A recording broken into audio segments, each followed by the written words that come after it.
तर नमस्कार मित्रांनो, मी आहे अक्षय. तर आज आमच्या इथं घेतले आवनीच म्हणजे भात आवायला 20 वाला प्लास्टिक डोक्यात घातला आणि निघालो शेताकडे. तर काम कमी आणि ते प्लास्टिक सरळ करायलाच नुसता टाइम लागायचा. ते प्लास्टिक डोक्यावर घेऊन माझा काहीच फायदा नाही, कारण भिजायचं त्याच्यापेक्षा जास्त मी भिजून गेलोय आधीच. आता हे भात कसे खातात बघा.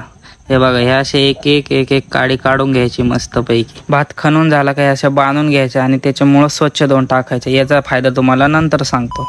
भात खणून झाला, आता आपल्याला भात आवायला जायचंय. तर आता तुम्हाला मुळा धुवल्याचा फायदा सांगतो. तर मुळं धुवल्याचा असा फायदा आहे की नवीन मातीत मुळं लवकर पकडावी म्हणून मुळं धुवून घेतात. तर दादा इकडे एकटाच भात आवत होता, तर म्हटलं चला त्याची मजा घेऊ. त्याची मजा घ्यायला गेलो आणि मलाच काम लावलं. हे बघा, भाताचे मूठ नेऊन द्यायचे आहेत. आता मूठ बांधावर नेऊन ठेवले, मग आता मूठ पसरायचे. हे इकडं एक, हे इकडं दोन. आता फेकून द्यायचे कुठं पण. इतक्या झाली चहा प्यायची बेल. मग काय स्पेशल चहा केला आणि घेऊन आलो इकडं. चहा घेऊन आला तर यांचे दुसरे नखरे चालेल.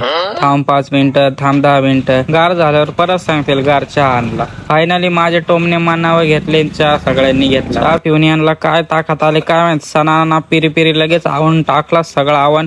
5 मिनिटात हातपाय धुवलं घरी. भेटू मग पुढच्या ब्लॉग मध्ये. Bye bye.